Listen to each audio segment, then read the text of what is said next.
So we're live now. Now it worked, and you know what? I think it definitely was those YouTube settings. I see people. Mm-hmm.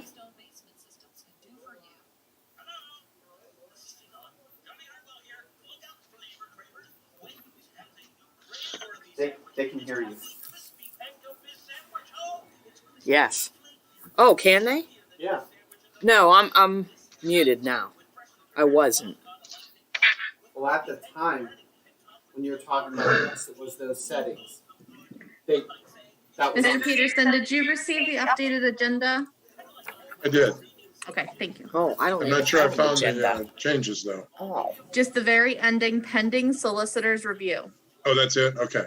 Mm-hmm. Good. I like that.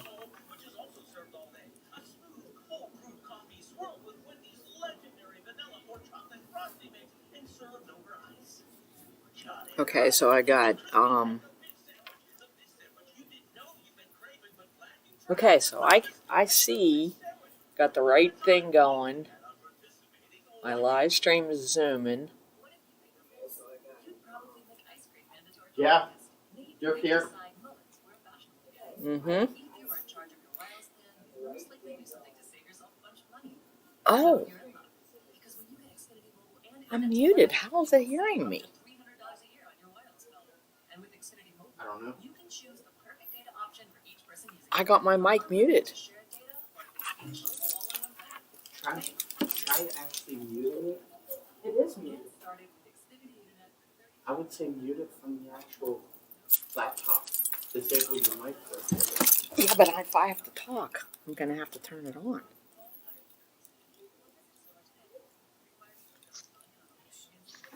Wait a minute. Wonder if it's because I have two live streams going here. Oh, what am I doing? I keep switching that.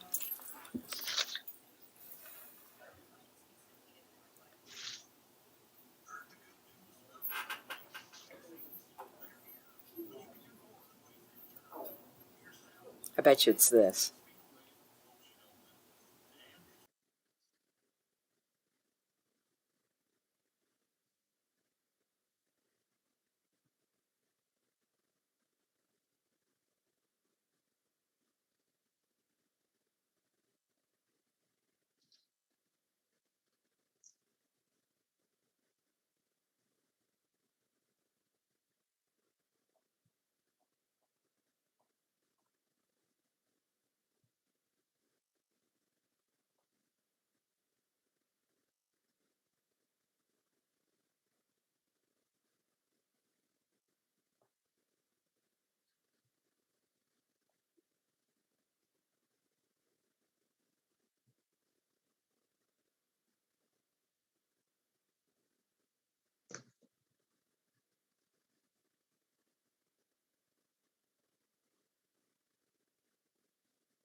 I went ahead and sent the link again to all members and alternates just in case it didn't send them a reminder and they're having a hard time.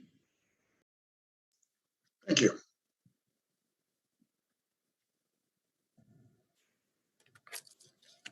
Thank you so much, Mrs. Lamenza. I was just about to ask you, Mr. Brett just was texting me, so he got that reminder and everything.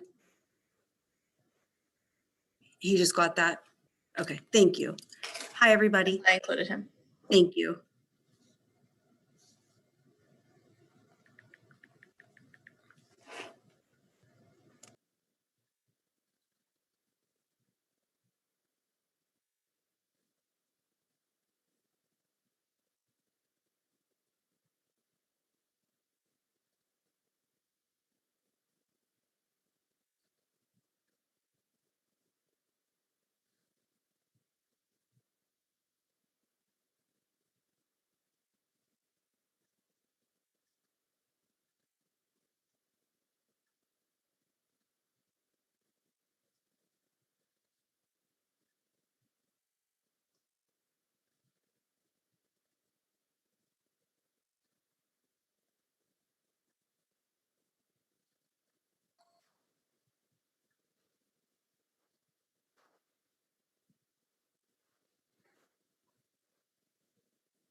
Well, good evening, everyone. My clock just rolled over to 7 o'clock, and out of the fond respect and memory of Mr. Spiker, we'll convene the meeting at exactly the top of the hour. I'm acting tonight in my role as vice chairperson. I'll be playing the role of John Conrad. Mr. Conrad's tied up out of state on business. So we'll call the meeting to order. This is the March 4th, 2021 meeting of the Butler Area Vocational Technical School Joint Operating Committee, duly convened. Ask you all to join me in saying the Pledge of Allegiance, please. I pledge allegiance to the flag of the United States of America and to the republic for which it stands, one nation, under God, indivisible, with liberty and justice for all. And now, if you would, please, let's give a moment of silence and some deep thought to all those 500,000 people who have suffered their demise due to the COVID virus.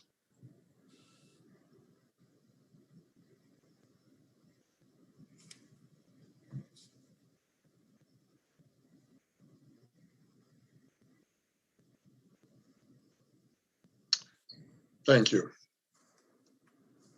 Before I ask Ms. Lamenza to call the roll, I would ask that if you make a motion or offer a second to a motion tonight, that you mention your name so that we make sure we can collect that and have the minutes reflect our activities appropriately. Ms. Lamenza.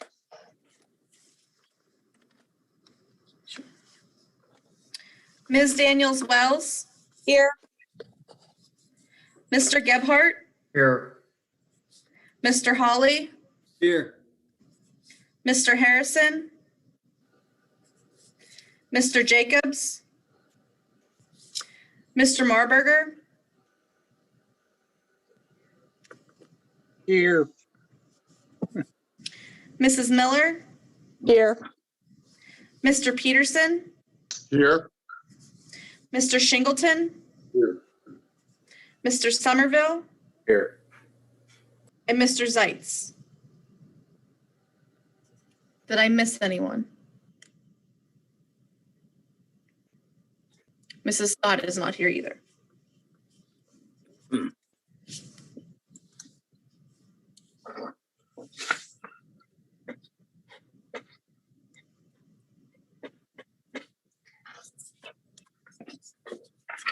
Mrs. Lemenza, can I move on? Yes. Okay, thank you. I was double checking. Hello, everybody, and welcome to the March 4th, 2021 JOC meeting. This evening's meeting will be broadcasted live on the school's YouTube channel. At this time, I would like to thank Mr. Peterson for the wonderful start of the meeting. First of all, thank you. And also for filling in. It's greatly appreciated.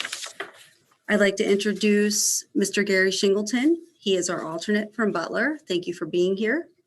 And at this point of my director's report, I'm going to have Mr. Ryan announce the Outstanding Student of the Month for March. Good evening, everyone. So our Outstanding Student of the Month for March is from our Sports Medicine program. She is a junior from Slippery Rock High School, Michaela Flieger. She is a member of our National Technical Honor Society here at the school. She's been an exceptional student during her 2 years, a great team player within the program, always willing to help her peers, and a role model of what we're really looking for in a student in that program. As she continues with the program next year and looks towards graduation, she is hoping to enter college at Slippery Rock University and pursue her physical therapy license. So.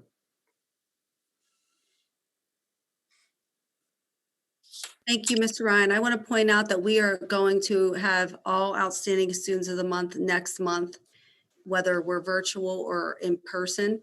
You'll get to meet all of them. We thought that would be very nice because you keep hearing about them all year, and then we could give them their time in the sun. I'm going to go through my director's report at this time. So we have updates to the agenda, conferences in the bill list, director's newsletter, which is Exhibit 1, enrollment report, Exhibit 2, attendance chart, Exhibit 3, conferences, Exhibit 4, media, Exhibit 5. We were in the Butler Eagle on January 31st, 2021, BC3, Butler Vo-Tech Students Garner Healthcare Awards. The Butler Eagle, February 7, 2021, Vo-Tech Board sending new budget to school districts. Our correspondence received, Exhibit 6 on February 15th, 2021, from Karn City Area School District approved 21-22 BCAVTS budget. I have an update on the budget process, where we are at this moment. Mrs. Davis and I have presented at Karn City and Slippery Rock. Seneca Valley on March 1st at their work session, and their budget will be voted on March 8th at the regular meeting. Montauk on March 8th, Mars on March 9th, South Butler on March 10th, finally Butler on March 15th. The presentations have been positive thus far, and we anticipate that they will continue this way. Reminder that the budget ballots must be received by March 29th here at the school. Update on the bond refinancing that we've been discussing. We received a credit rating from S&P Global Ratings of an A-. Our financial advisor confirmed this is a stable credit rating. In addition, we locked in a rate and savings on the bond as of yesterday afternoon. We are pleased to report the net savings is approximately $480,000, which is above the earlier estimates presented in December at approximately $250,000. So I'd like to repeat that. It is $480,000. We anticipate a closing date of April 7th. At the February JOC meeting, there was a start of a discussion regarding the possibility of a fund balance. At this time, I'm going to share my findings and my recommendation.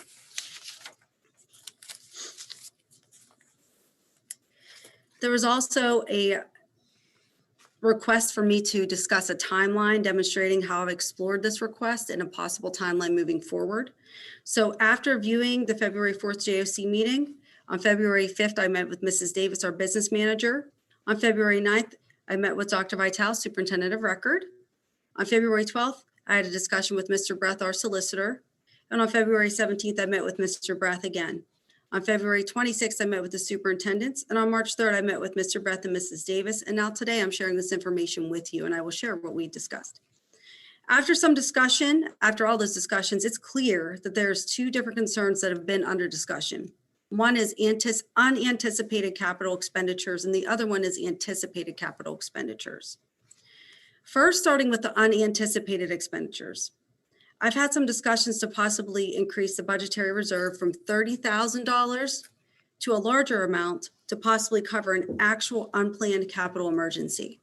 I don't have a number at this time, but that is what I am sharing about the unanticipated. Benefit of this, a larger amount of money for unplanned issue above that $30,000 mark. The concerns, the amount of money that may be decided upon. If this will even be put in place, will the amount be large enough to cover an unplanned expense?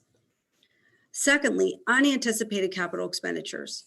Our solicitor has advised us, Mr. Beth, who's here on the screen, that if we create a fund balance, we will in fact have to amend the Articles of Agreement, which means opening the Articles of Agreement. With that said, he also shared that the legal ramifications are a far greater concern than this being a possible solution to address capital projects. He does not recommend this option. For this reason, we recommend a different method to address this concern. We are working with our VOTEC facility supervisor to maintain a more comprehensive capital project plan for the next 10 years. Although we will continue to communicate regarding this topic throughout the school year, it's our plan to meet with the superintendents in October to provide our recommendation on how to proceed with the capital project plan. After this discussion, we will then present this plan to the Finance Subcommittee in November. We will then discuss which upcoming projects will be part of the operating budget as approved by the joint board, or if there needs to be a different funding method, such as bonds, or potentially addressing certain projects through a bond refinancing. So we have different options. The benefits planning will be organized and proactive. The districts know what to expect and will be part of the process. The concerns, it is something new, semi-new, and we will see what will come. The recommendation I have, I will continue to discuss with the superintendents regarding the budgeting process and the capital improvement plans for 22-23. We're talking about next school year. We're already in the midst of 21-22 in the budget process. Also, the possibility of increasing the budgetary reserve. Is anybody opposed to this? With me discussing this with superintendents and possibly increasing the budgetary reserve and capital improvement plan? Okay. Thank you. I'll move on to my next. Can I ask a couple questions regarding that, Regina? Sure. Thanks. Hey, Tom. Yes, Bill. Yeah, I mean, I understand that, there's, anytime we talk about any major changes, the big pink elephant in the room is the idea of having to open up the agreement, between all the districts. I guess I had a question when we were talking about the different opportunities, as far as obviously we can go from 30,000 to 80,000 within our current agreement, if that's my understanding is correct. And, but do we have the ability, I guess I'm trying to think of a quick metaphor. Most of the districts have some sort of in a line item outside of their capital projects or outside of their general fund and so forth, that, like Butler, I think it's $150,000. You have a line item that is other expenditures, pretty much almost like a miscellaneous category. We don't have that in our budget necessarily the same way. And obviously that's where that 30,000 comes from. Do we have the ability to add that type of an item to the budget? Or is that also something that has to open up the? No, you can add, the way the articles are drafted, and this opinion goes back, into the late 90s. There's not a provision for a fund balance. How this has been addressed over the years is that you've put a $30,000 line item for unanticipated expenses. You can increase that. There isn't an $80,000 cap. Right now, the articles talk about, it was originally 50,000 when the articles were drafted for equipment. That was defined as 50,000 or more for the purchase of equipment was deemed to be a capital expenditure. There's a CPI growth indicator there. That's just for the equipment. There really isn't there is a definition, for lack of a better phrase, of what a capital expenditure is, non-equipment capital expenditure. There is no threshold for that, no dollar amount. You would be free to, as a board, a joint operating committee, pass a budget to send back to the participating school districts, the joint board. You could increase that amount to whatever level the joint operating committee felt would be appropriate. The key is that the joint board has to approve capital expenditures. So if you're increasing it for unanticipated capital expenditures, you could increase that to 200,000 from 30,000 if you wanted to. I'm not suggesting that you do that, but you have the ability to increase that amount for an unexpected expenditure. The reason why I'm hesitant on the expected stuff, and I feel that the best way to address the anticipated capital expenditures is not to create a fund balance, because that creates a number of issues within the articles. But that you do it similar to the way you do it at your home districts. You have, feasibility studies and secular maintenance and replacement schedules. In talking with Dr. Heiler, we really felt that the VOTEC can take that approach and communicate with the school districts. We anticipate, based upon our maintenance schedule, that we may need to replace the HVAC units, the roof, the windows, those type of capital expenditures. Communicate the time frame to the home districts, and then build that capital expenditure into an annual budget as appropriate to the replacement of those items. Or if there are enough items that can be pieced together that are of a significant enough value, you may take a look at saying, listen, we may want to fund this through a bond issue. So those are really the options that we've talked about. Okay. And the reason I bring that up, in speaking with Regina, there's a couple different intentions for trying to do this.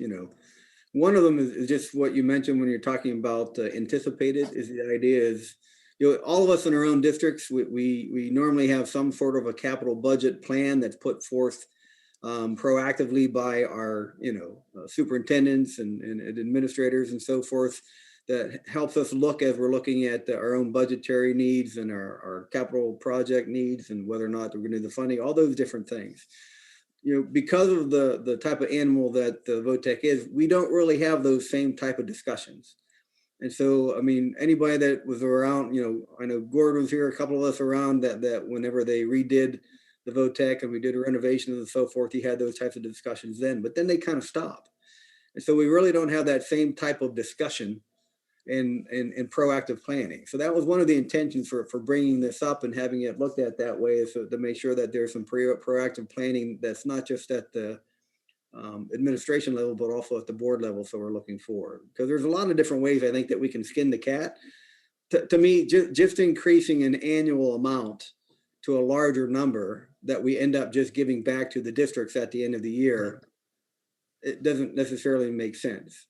And so obviously, I'm sure our, discussions with Regina and the superintendents, they can come up with a way, but as long as we're doing the proactive planning, so even that each district in their own budgets, when we're looking for a anticipated expense, and there are going to be ones that we have coming up, that, as you just heard, windows, those types of different things, to make sure that then each individual board has the ability to make sure that we're setting aside whoever is best for our districts to make sure that that money's there. Because my concern is, it's not really having enough money to patch a hole in a roof. It's really looking for some proactive planning. And I'll just kind of plant a seed that I kind of put in Regina's head. When we look at everything that's happened with COVID, education's never going to be the same again. A lot of the chatter about charter schools and all those types of things and what type of learning, now that every school district across Pennsylvania has gone to remote learning and kids sitting at a computer and so forth, that a lot of those discussions have been altered and changed. And so my concern is, when we're looking at what's going to happen with education, especially when we're looking at VOTEC, how do we proactively plan to make sure that we can stay ahead of the curve for what the needs are for technical training? The example I gave was, whenever we redid the VOTEC here in Butler, we really kind of jumped the gun amongst our competitors because we had the ability to renew our facility, to get new machinery and all those types of things. We haven't done anything past that point. Not nothing, I don't want to put it that way, but we haven't done the same type of proactive planning, and we're not looking at those schedules. So I'd love to see us have some form of doing that. How we do that, that's best for the districts to make sure that we're putting that kind of money away. The other example I use is, obviously Butler, we're ready to do some renovations and additional building and so forth that's coming right up to the end of the property of the VOTEC.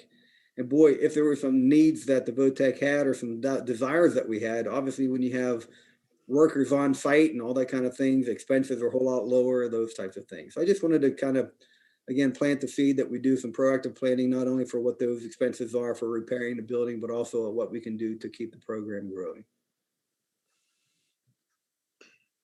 So Bill, as a point of order, are you looking for some sort of action this evening?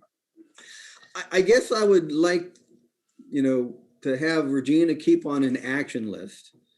And obviously, with Tracy as well, how those discussions are moving forward on how they can address that, because $30,000 really isn't enough. Again, my original concern when we brought this up again is, if we actually do have an emergency, do the school district have the funds set aside themselves to be able to do that? So how that discussion, if she can just maybe keep an action list of how those discussions are coming forward, and then just kind of a presentation on how they're looking at the proactive planning.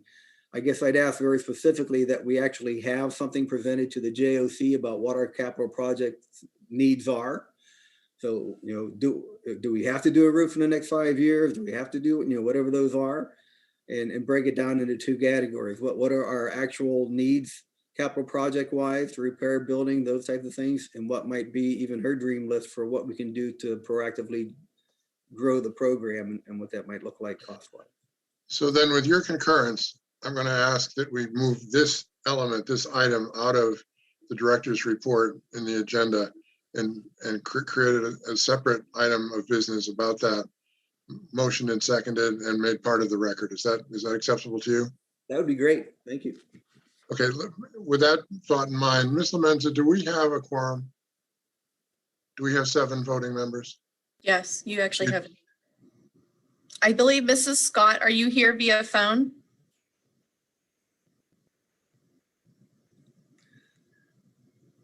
Mrs. Scott? I'm having a hard time moving her from attendee to panelist because she's on the phone. She's muted, she may not realize that. She's in there. She just bounced back out. Do you see her? I did allowed to talk and I asked her to unmute. Mrs. Scott, is that you?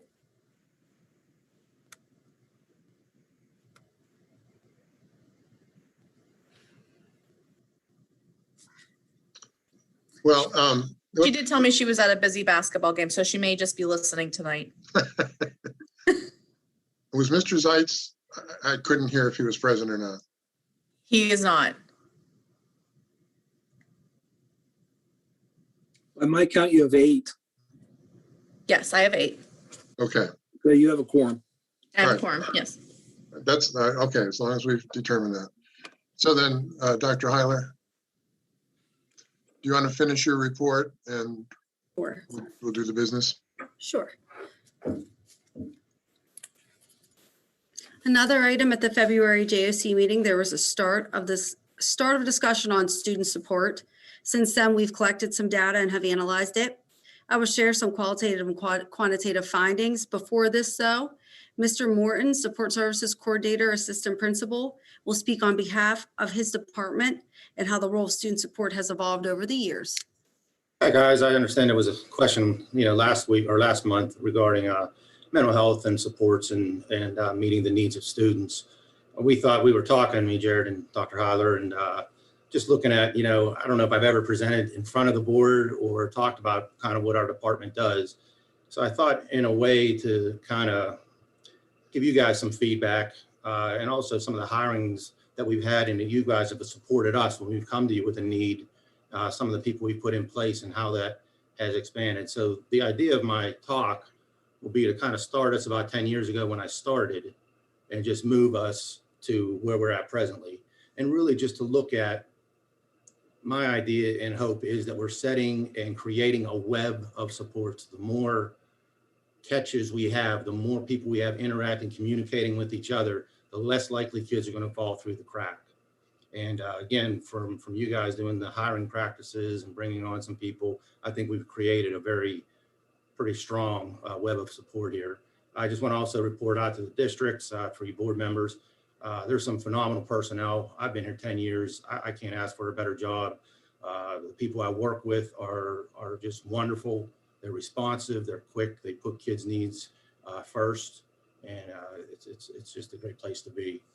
About 10 years ago, Dr. Cunningham was looking at a position to kind of correspond more, not just at the special education teacher level, but at that LEA level, looking at somebody that was more administrative. So my position was created.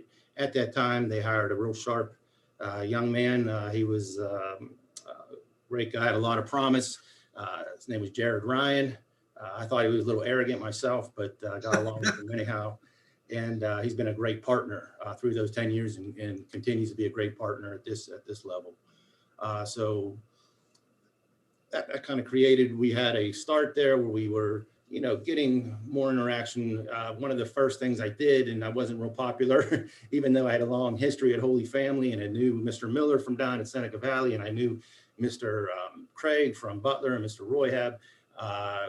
One of the first things I noticed was when there were students being sent here that weren't coming with aid support.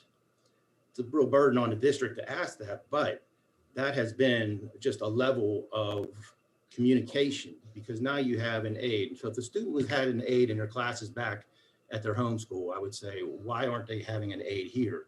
And unfortunately, that is incumbent upon the district to do that. And it puts a lot on the district. However, boy, that's great information. That's in-time information. It goes directly back to that sending school teacher at their home school. And it's been a great level of communication. From there, we started, we just had me and Mr. Ryan. Mr. Ryan was our only special education teacher. We brought on a wonderful aide, Miss Amy Dittman. Amy had a plethora of skills, came on as an aide and actually had her special education teaching certification. We had her for a year. We thought we were going to lose her. We went to the board asking if we could create another special education teacher position. Amy has been nothing but a phenomenal asset to the school. Has just been another layer of getting in touch with kids, following up on things, actually helping some of our teachers here. She's just a gifted educator, making suggestions, offering recommendations, giving ideas and feedback with some of our teachers that maybe were struggling in some areas and working with certain students. Moving from there, we've also added some aid positions that you guys have approved, and that has been just a wonderful asset as well. We now have people in those classrooms, and I always tell them, you're my eyes and ears in those rooms. If you see something not going right, or if you're having a concern, get that feedback to me so we can address, and I can get back to the district. Are you guys seeing the same thing? Are you guys having the same concern? So that level has been created. At that same time as we got Ms. Dittman, the districts had moved to looking at transition coordinators instead of the LEAs. Again, another level of support, not instead, I should say, in conjunction with the LEAs. But I find my job now working more directly with the transition coordinators, maybe the assistant principal. The LEAs are kind of, on some other items that they are having to deal with. Not that they're never there, but at times they can't be, obviously. So that's added another layer of support and help. And moving from there, we then had to hire a nurse, a school nurse for the school. Wasn't thrilled about that. I could use another aide, if we had to go away in a way to support students. We looked at creating that position as a school nurse / aide to try to help in that area. It did not go so well. Wonderful people we had in there, but it just wasn't conducive. It just split the person up too much. Hired Miss Judy Frederick. And it's one of those things where you have, why are we hiring this position? Is this really a need? It's a state demand. I guess we have to do it. To how do we ever live without this person? Put in another layer of support and another avenue of communication. Judy is in touch with those medical departments, nursing departments down in the home school district. There's a direct contact there now. We're catching kids that way. We're catching kids maybe with 504 needs that sometimes fall through the cracks. You don't want that to happen, but it does. And that's been another level of support and need, level of communication. The last thing you guys, well, not the last, but one of the other, you guys, Dr. Hyler worked hard to get a resource officer over here. And that's been a nice benefit as well. We now have somebody from that industry, from that police probation, that knows that system well. It's been nice for Jared being a new principal, for me trying to be supportive and helpful, to have that person to turn to. Hey, we have this situation. What are you guys seeing? So those levels of support and to where we're at now has really moved us along. And I think I know we're supporting kids far better than we were 10 years ago. Now, moving on into this pandemic, and this year, there's been obviously a lot of strife and difficulty. However, one of the benefits, and there's actually been a few, virtual meetings for IEP meetings, for support meetings. I can actually bring the teacher in to talk at a meeting. If they're not feeling comfortable, I can bring them in my office. They can give some feedback and direct feedback. I used to take them to some of the meetings when I could, just to give them that experience of, this is what this process is. This is what you're looking at. It's not me just coming and say, this kid can come, this kid can't. This is an IEP team decision. I can make recommendations. I can look at supports and what we need to put in place for that student to help, benefit them to know what we're doing. So that's been one of the bonuses, and I see moving forward to continue that practice. And again, it's another communication to parents getting to see the teacher, when that's necessary. Not necessary for all meetings, but when it is, it's nice to have that avenue. So that's been been one of the positives, Now, Mr. Howley, I think if I understood your question correctly, was, what do we do when there's a mental health issue? Where do we go for supports? To be honest, it's going to be back to the sending school district, and that's going to be on a couple levels. One, you'd want to go back to their sending school where the supports are going to be in their community, in their district. We do work in collaboration with those sending school districts, and but it's probably going to be a referral back to the guidance department, back to the special ed department from me to look at, hey, what are you guys seeing? Sometimes we catch the kid and alert the district. Sometimes the district alerts us. And finally, and looking at that, what we do though directly would be the kids in, we've unfortunately over my 10 years have had some losses, some student losses, some student deaths, which are just tragic. We do directly contact a specific agency that comes and provides a crisis counselor in collaboration or in coordination with the sending school district, who is also duplicating that service there. And if a student reports any kind of harm or they're in a desperate situation, we will make a direct call to CYF for an investigation, if that is needed. I hope that kind of answers, where we're at with that. I take any questions. I know I kind of talk fast and I kind of talk, I get passionate about it, but you guys have any direct questions regarding the services here or what we're doing or any feedback? We'd always appreciate that. I did have a question. Thank you for all that. And I guess in my mind, you mentioned kind of several different things, obviously mandatory reporter, there's always certain things, there's a process that's involved there.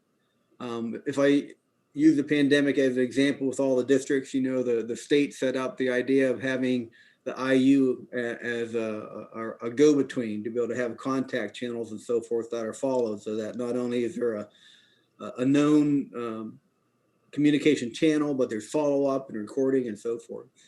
And like you said, each of the districts, I know Seneca Valley does, Butler does, some of the others, we have an on-site mental health person, and there's a process within the district, within their, support teams and so forth, that if there is something that goes on, there's a process that everybody is aware of.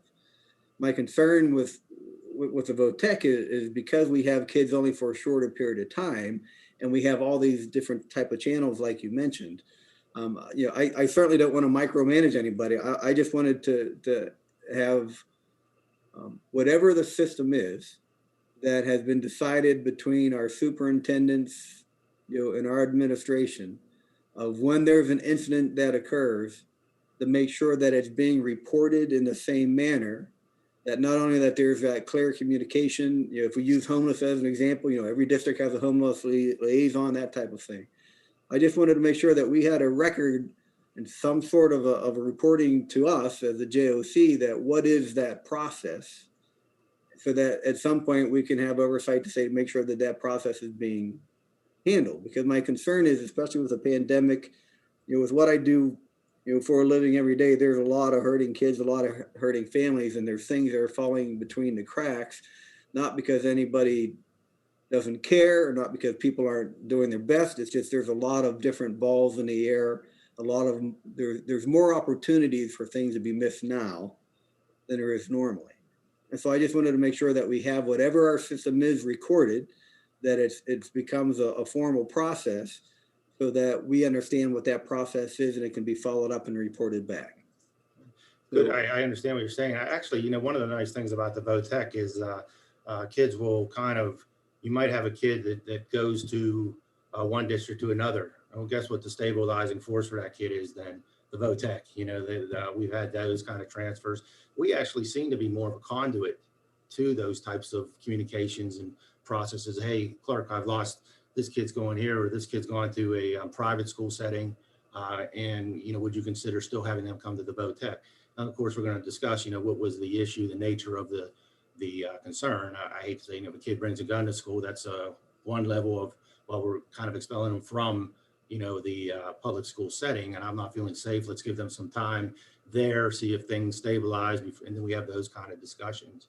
But I really see the VOTEC as kind of a conduit of keeping tabs on kids that might otherwise not have that stabilized type of setting that is still the same for them, even if they move across districts. But you're right, Mr. Hawley. It's I was telling Jared, I was on a IEP meeting today, and as a family displaced, they're living in a hotel. We were wondering why this kid wasn't coming on to school. It's difficult out there. And so if we can, Regina, again, it's not really, it's not going to be a board policy or a school policy. It's really going to be more of your procedures on how they're handled. Just at some point, we can have a follow-up report on how that happens, so that we make sure that the best that we can, that things aren't falling through the cracks, and there's a procedure that moves forward that's consistent with all the different districts. Sure, we could do that. I think that's a great idea. I kind of did it verbally. I'll just, write down like who gets what call, where do we go when we get that call, who follows up, that kind of thing. I just, again, I'd hate to have a report given to a nurse at a school that something falls through the crack because it wasn't the right channel, just so that we know it and we have something to follow up on and try and do our best. I appreciate all you guys. Okay. Thank you. Thanks for the opportunity to talk to you guys. I just want to confirm, thank you, Mr. Morton. I want to confirm that Mr. Zeitz is on the phone. Did you see that? Yeah, I'm here. Yeah. Okay. Can you guys hear? Can you hear me? I've been on since like 2 minutes after. I guess I literally just missed the roll call. And yeah, I'm here. Okay, good. Thank you. Yep. Okay, before we move forward too quickly, I want to make sure that Mr. Halley's concerns are addressed again. Mr. Halley, your expectation out of this is that Dr. Heiler or Mr. Ryan will take this issue on and develop a policy or procedure as necessary, report back to us. Yeah. Just a report back on what that procedures are, what that method is. That would be great. Okay, and that will be part of the motion to accept the director's report. And may I clarify, Mr. Peterson, please? Could Dr. Heiler simply send those procedures to the entire JOC so we don't have to bring that to another meeting? Is that acceptable to the board? Yep. Yes. Yeah. Thank you for that, Dr. Vitale. Thank you, Dr. Vitale. All right, back to you, Dr. Heiler. Well, thank you. I'm going to move on to the attendance portion because that was part of our student support. and just the data that we've looked through. A concern is the student attendance, and that was discussed at the last meeting. Looking at the calendar changes throughout the year, in September, we were 21 days in person, so we had 96% overall attendance, which is pretty good. Great, actually. October 21, and we went down to 92%, which was 4% loss. November, we were 14 days in person, 2 days remote, and that was our first big closure. And at that point, we went down to 83%. That's a 9% loss. December, 0 days in person, we went down to 80%, not 3% loss. In January, we had 5 days online remote, 13 days hybrid, 83%, we start creeping back up. In February, we had 0 days in person, 17 hybrid days. So they were back forth. 87%, we started creeping back up. So looking at that, not that we're saying the online learning is a reason to not get on, but within my report, you'll see where I'm going. So we looked at online and hybrid learning. Again, this is a qualitative data. Online learning has had a great benefits as well as learning curve for students and teachers, a great learning curve too. Understanding our Canvas system has been a challenge for some students, especially because our students attend 2 schools. So they have two different formats to learn. We have since simplified our attendance procedure, hence making a positive change. However, attendance issues are not always due to online learning, and I'll get to that. In our hybrid model, some students were confused as to what days they were supposed to attend, and instead of asking, chose to stay home. Students, teachers, and other staff members work with students to give them the correct information, and we are moving up. Also, we learned with some family expectations. Some students' families do expect them to stay home to help out with younger siblings, even when they're supposed to be at school. Some students decided to work during their school day. Some students did not come nor inform us until after the fact due to a heightened level of concern of contracting or transmitting COVID. We have worked with families and students in these situations. Mr. Morton's explained a bit. Mr. Ryan will explain a bit further. Our quantitative data, we looked at chronic absenteeism, and in that the definition, students who were in jeopardy of failing the first semester due to 10 or more absences. We had 194 students who met this definition. We compared their absences with their sending schools to gain the further information, further clarification. From this data we received, 52% of the students have attended BCEVTS at a similar or greater rate. Within this number, 29 are online learners. And at this point, we have 69 online learners altogether. We will continue to analyze this data and work through our attendance protocols. And I would like Mr. Ryan now to please step in and share a little bit what you've done with the appeal process with attendance, support, further information. Thank you, Dr. Heiler. So the appeal process is something that is available to students every year, not just during this year with COVID and everything going on, but any of the students who are absent or miss more than 10 days have the opportunity to appeal. They typically get one appeal, and during their time here as a student. We've expanded that for this year, given the extenuating circumstances. We're trying to work with students if they've put the effort in, to do the work and earn passing grades. We're working with them on the attendance side of things. We understand there's a lot of factors that have influenced their attendance. Dr. Heiler named a number of them there. And so on my end, what I started with was for every single one of our students who missed over 10 days, but had a passing grade. And so there was still that potential there that they could earn credit based on that passing grade. I went through and reviewed all of their attendance, looking at our Canvas logs, seeing if they were logged in. And one of the things that I noticed through that process is that, our teachers are here, they're online doing their thing during the school day. We had a number of students who would log in after the school day. They would access the course, do their schoolwork, but they weren't present during the school day to be recorded for attendance. We made some adjustments there. We can see there's effort on their part to complete the work, and that's a big part of what we're looking for here. Thinking back to those extenuating circumstances that some of the students find themselves in, whether it's working to try and help their family out or even helping their younger siblings out with the online learning. So through the process, though, the students appeal.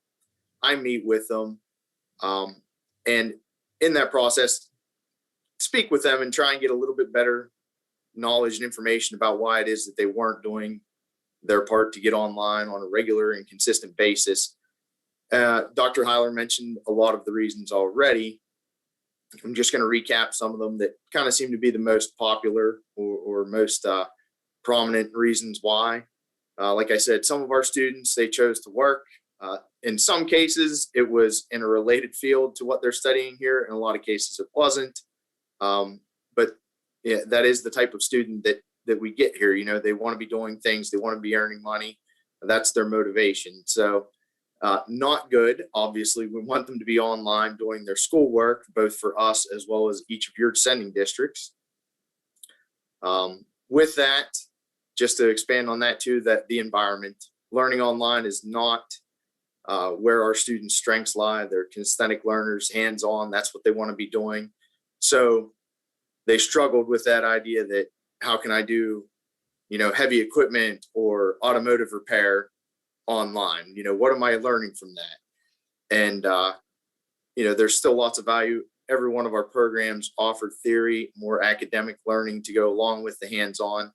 But when it's 30 or 40 minutes in their 2-hour time period, they don't notice it as much as when we're asking them to do it for an hour and a half to 2 hours online and really put the onus on them to do the work. You know, our students have a strong disposition that the hands-on skills are what they need to learn. And so getting them to see the value in, you know, taking and spending that time online is something that our teachers continue to work with, getting them to recognize the benefit of not only knowing the hands-on side, but as well as the academic and book side of their programs. Like I said, we had students who are assisting younger siblings with schoolwork. We even had some students who were actually tasked with taking care of some ill family members who unfortunately came down with COVID, you know, and health issues within their families that related to that. Another issue that we ran into was just during the hybrid instruction model.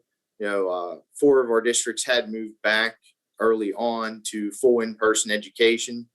The students took that opportunity when they were at school with their friends to socialize instead of logging on when they should have been doing their work for us. We communicated with the districts and they communicated with the teachers who were, you know, watching over those students, and we got that turned around. You know, it corrected that issue. So that helped out as well. And like I said, one of the biggest contributors was logging on outside of school hours to complete the assignments. You know, that's an unfortunate thing, but also the positive side of that was we did have a lot of students who earned a passing score, even though they went over that 10-day attendance policy.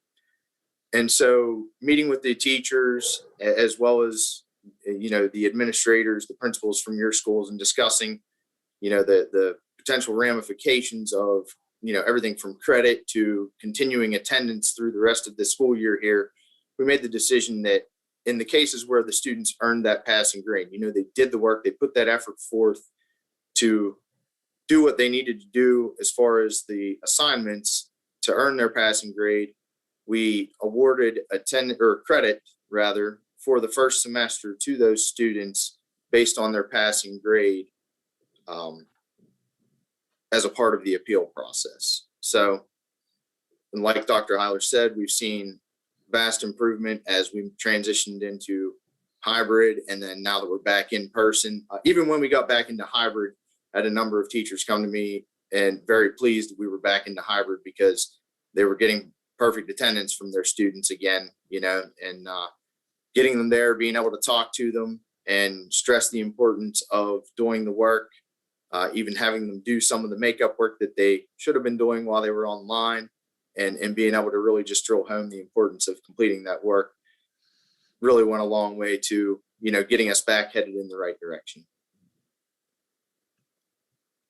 So we don't have, you know, obviously if we let a student go, that presents a problem to the district if they're not going to get credit for VOTech, and then how, you know, obviously a district has to somehow fit them into the course load and so forth back on site, et cetera. So we don't, at this point, we don't have a lot of students then that are in that danger zone, if I could put it that way, or? We do have some. Mr. Morton and our guidance counselor, Ms. Galruggiero, have been in communication with the guidance and as well as special education departments, where it applies. And I've communicated with the principals as well.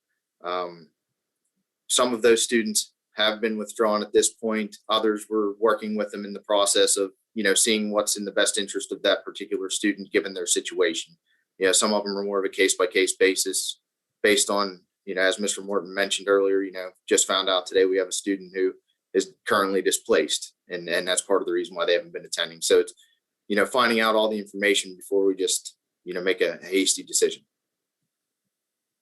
Okay. I just hate to see some kids not be able to graduate. Yes, certainly. Much more life altering than the grade GPA. And This is- something I always say here is we coach them up, we don't coach them out. We coach them up to do their best, and these individuals who are speaking do. And being in Mr. Ryan's seat, that's a lot of work what he did with that appeal, and he didn't complain, appeal process. He didn't complain, and why would he?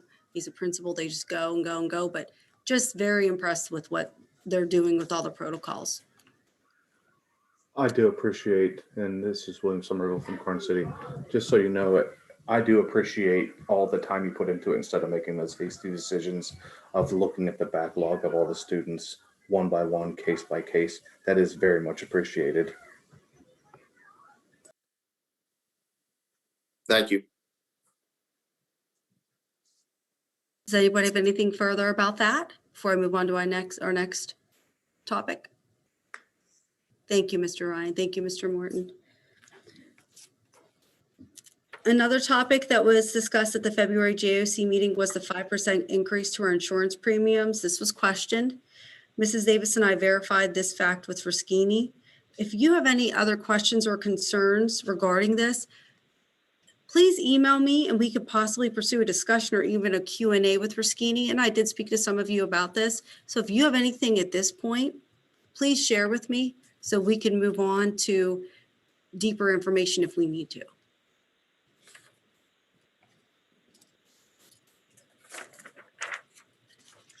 My next topic, a change for next school year.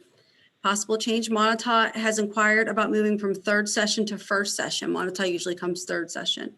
Assessing our student numbers for these sessions and communicating with Butler Area School District. Since we have a small number of students, Butler students first and third. Third is a better selection to place certain Butler students based on the schedule, their academic schedule, as compared to first.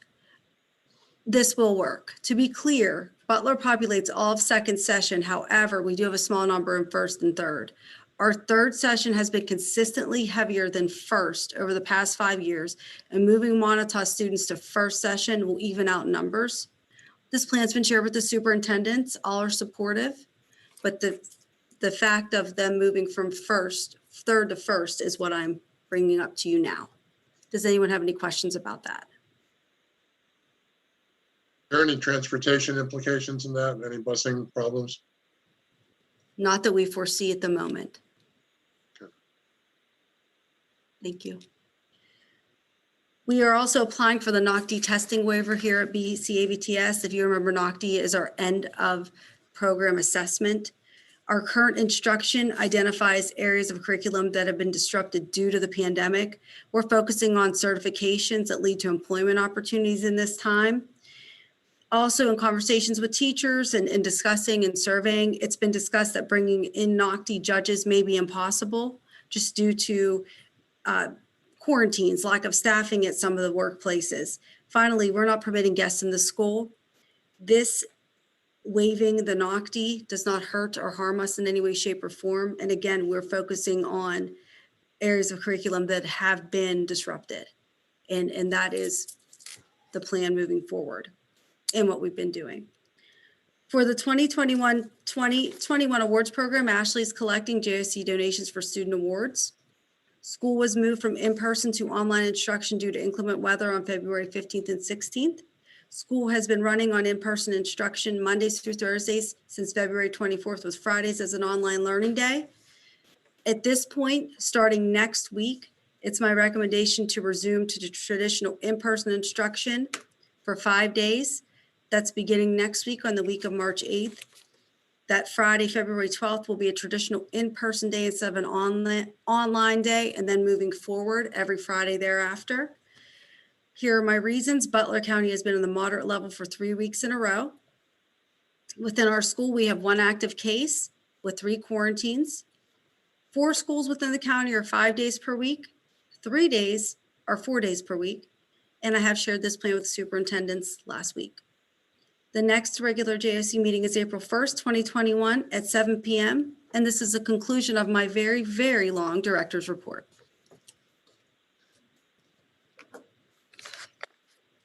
I think that I would speak in support of the move back to 5 days, but I think your communications to the broader community are going to have to be very carefully honed, because we still don't know with these variants that are coming along. We could be doing fine today, and 3 days later we've got a significant outbreak. So let's just be careful that we don't set up unrealistic expectations, and make certain that everyone understands that we may pivot at any point. Thank you. As discussed, we're not the free and clear. We have to try to remain as smart. We will remain as smart as possible with our mitigation efforts, and reminding consistently and constantly reminding people to continue washing hands, wearing masks. And that's what we've been doing. But thank you, because if we want to send the right message. Any comments or questions for Dr. Heiler on her report? Hearing none, I would ask for a motion to accept that report, with the understanding that we'll remove from the motion the discussion about creating a fund balance and move that down. Mr. Halley, I'll ask you to readdress that under new business. Do I have a motion? So moved, Bill. Thank you. Do we have a second? Somerville I will from- second. Thank you. We have a voice vote. All in favor, please say aye. Aye. Aye. Aye. Any nays? Thank you. The motion, the report is accepted. Before we jump ahead, we sort of skipped over hearing of the public. Do we have anyone who wishes to address us today? You have no registered hearing of the public. Thank you, Ms. Lamenta. You're welcome. Moving on then to the minutes of the February 4th, 2021 meeting. Hopefully everyone's had a chance to review those. Do I have a motion to accept those minutes? Motion to accept, Miller. Thank you, Ms. Miller. And a second, please. Second, Bill. Second, Zeit. All right, we'll give that to Mr. Halley. Mr. Zeitz, you're on deck. Voice vote to accept the minutes of February 4th, I'm sorry. Motion to accept the minutes of February 4th. By voice vote, all those in favor say aye. Aye. Aye. Any opposed? Motion passes. Thank you. Next, we move on to policy, and Dr. Heiler is requesting or recommending the rescinding of a number of policies. Dr. Heiler, could you give us a little bit of color on that and also make references to the Title IX policies?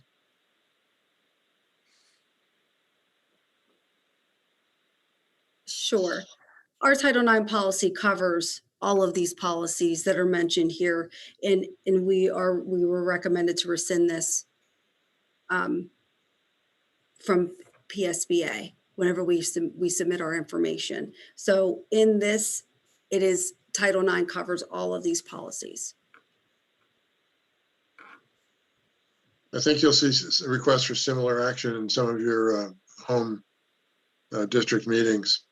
Any discussion regarding the rescinding of policies 248, 348, 448, and 548 addressing harassment? Any discussion? I guess I have a question for Tom. Have we actually gone point by point, or are we just assuming that we have it covered? Because, my concern, obviously, I voted against the other policy because of my concern for some of the vagueness of the language and what's happening with some of the move towards what's occurring with Title IX specifically. But when we're looking at this many policies, there's obviously each policy was kind of broken down into a compartmentalized on what it addressed. Have we really gone item by item to make sure that we're not losing anything by eliminating this much language? Bill, I can't tell you I've gone through item by item, but this is really your harassment policy. It's really one policy. I think the 248 your students, the 348 maybe your professional, your 448 maybe your non-professional, and the 548 another classification. So it's really one policy that has been broken out into specific classifications of individuals. And really Title IX, one of the purposes I believe of Title IX is instead of having these policies that are specific to individual classifications of groups of people, you have a much broader. So I'm comfortable that the Title IX policy that you've adopted adequately addresses all of the legal issues that are contained within this various series of harassment policies.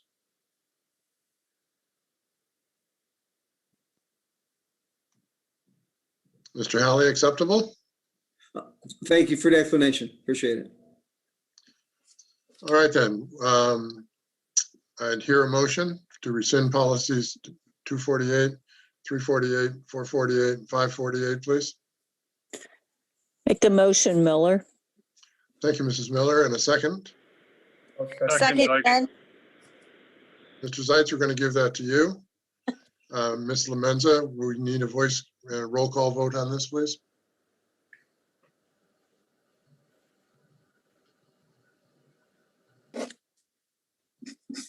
Sorry, I was muted. Mrs. Miller, Yes. Mr. Zeit, yes. Mr. Shingleton, Yes.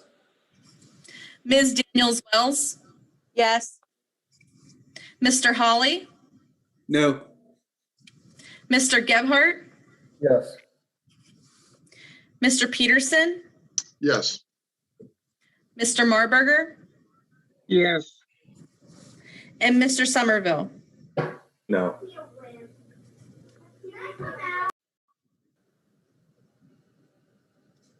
That's all. Summary of the voting, please, Ms. Lemenza. You're muted.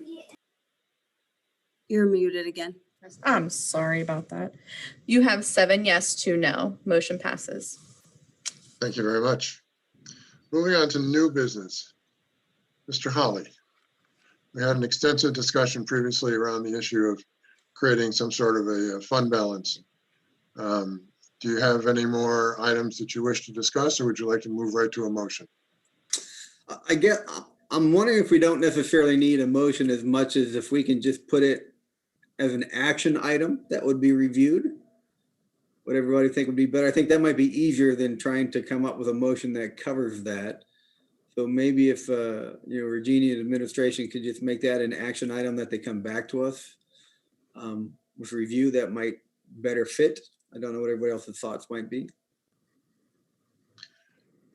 I think this is, in my opinion now, I think this is an important issue, Bill. Mm-hmm. And I think it deserves to be part of the formal business of the JOC and should be memorialized in the minutes. And that will remind us in the future. It won't slide away as things tend to do. Well, that would be my recommendation, but it's your issue. No, I'm certainly willing to do that, and I would make that motion. Could you state it, please, for the record? Oh, boy. How do you cover that in so little language? I would make my motion that the administration report back to the JOC specifically regarding the proactive planning for addressing the need for a larger capital projects and other category funding. All right, Ms. Lemenza, do you have that? 1 second here. Glad you have to type it, not mine. Does everybody feel that covered it? I tried to make it as succinct as possible. Okay, I have recommended approval for the administration to report back to the JOC, specifically regarding the proactive planning for a larger, can you finish the rest? A larger capital projects funding or other categories funding. Bill, this is Deb. Do we need more information on possible projects that would be included in that, i.e. things, the roof, the whatever? In my mind, reporting back includes that, but it might be helpful for Regina to have that stated so that so we'd add to the tail end of that, Ashley, including an actual Description? capital projects. How would you put that, Regina? Plan, capital project plan, or capital improvement plan. Yes. Capital project plan sounds fine. Okay, I'm going to read the motion. Recommend approval for the administration to report back to the JOC, specifically regarding the proactive planning for a larger capital projects funding or other categories funding, including an actual capital project plan. Is that correct? That's fine. Yes, motion by Mr. Halley, seconded by Mr. Peterson. Good I job. believe we have to have a voice vote for this. Ms. Lemenzo, when you're ready. I'm sorry, not a voice. I got you. I'm glad you do, because I don't. Mr. Hawley, Yes. Mr. Peterson, Yes. Ms. Daniels-Wells, Yes. Mr. Zeitz, Yes.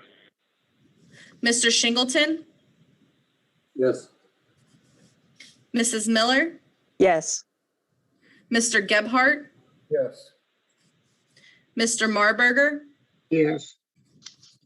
and Mr. Somerville. Yes. 9 yeses, motion passes. Thank you. You're welcome. So moving on under new business, we have a collection of 4 contracts that were listed in the original agenda that went out, subsequently amended so that each of the contracts now finishes with the phrase, subject to review by the solicitor. Dr. Heiler, could you run us through these 4 contracts quickly, please? The MIUE rate letter for agency funding, that didn't change. That's not pending solicitor's review. That is something we do every year. We go through the IU to help us with our E-rate funding to get lower charges in certain areas so we could save money. And that's something that's through our tech department. That's every year, that's standard. But the next 3 are new. The Prism Works, the Next Vortex, and Consolidated Communications. That's all part of a brand new phone system that we've been planning. It's been in the works for about a year now. It has been budgeted for, obviously. That's why we're pursuing it at this point. And at this point, Mr. Breth and I spoke before the meeting. There's a few items that we'd like to change, but we're not change, revise. Prism Works, Next Vortex, and Consolidated Communications are all part of the new phone system. And if you have any other specific questions about it, I do have our tech coordinator. I told her she may have to jump in here and speak because she has been doing all the research on this and getting everything in place. Could I just ask Mr. Breth, the changes you're considering, are they substantive changes to the documents that are presented to us, or are they refinements?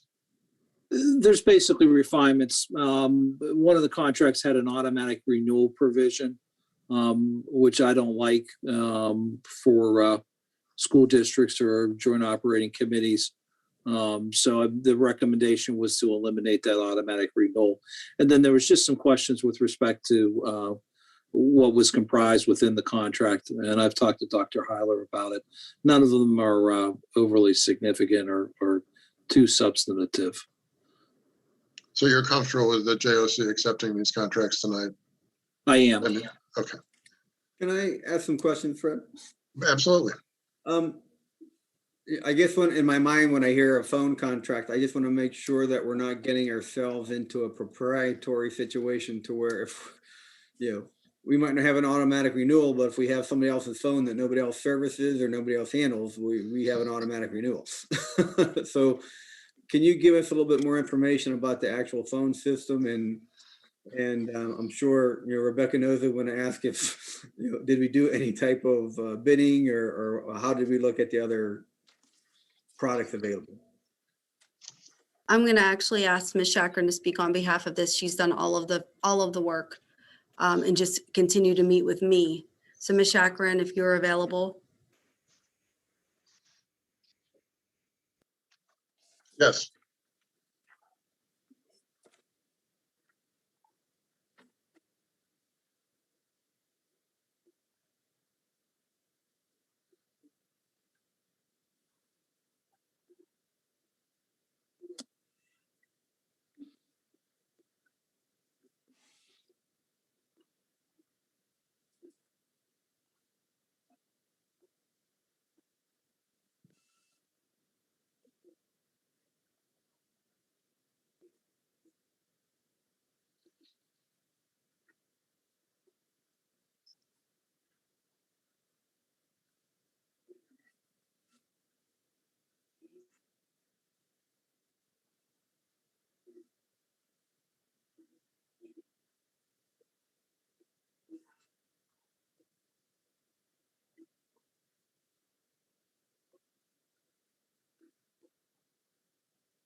I just had one more question. Thank you. So with what you said about maintaining some hard lines, we're not altering our security protocol at all, or at least have we looked to make sure that whatever our security protocols aren't disrupted because of the change in this?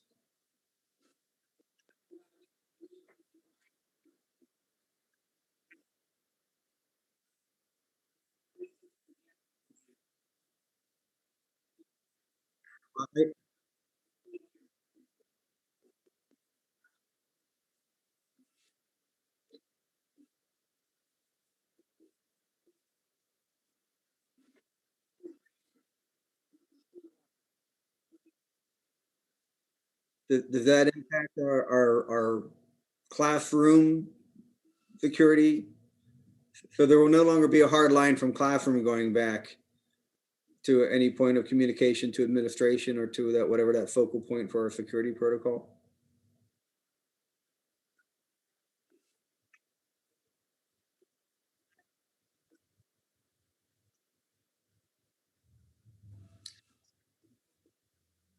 Does that have any impact to the servers?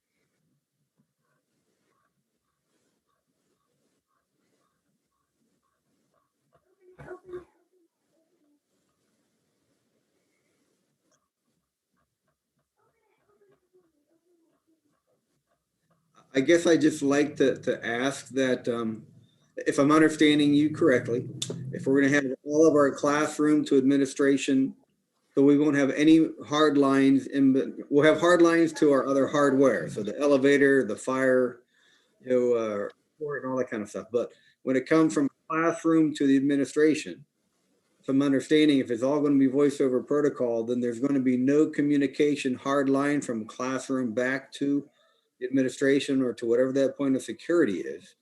So I'd ask that we make sure so that if somebody takes out our internet, that we've reviewed our security protocol to make sure that there's some sort of an understanding that is well versed with all the teachers on how that communication is now going to change for reporting any type of an incident or getting any type of, information to where it needs to be. If I can, Mr. President, we're also bordering safety protocols. So I would just caution us to talk about some of those items in executive, please. Good thought.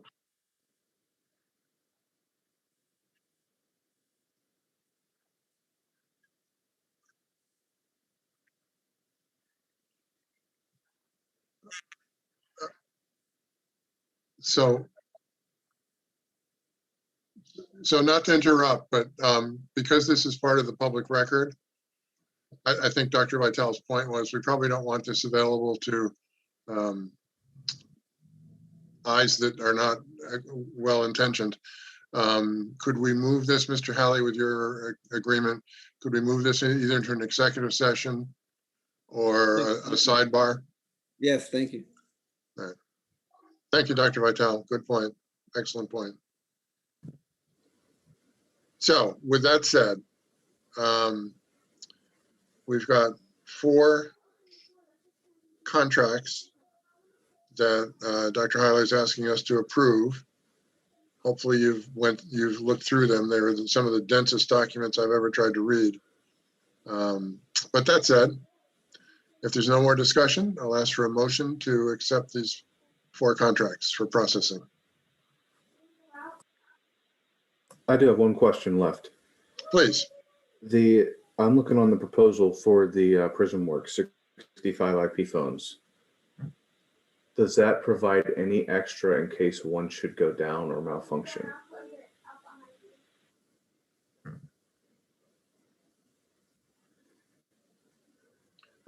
Okay, I'm gonna cut you off at absolutely again, out of concern.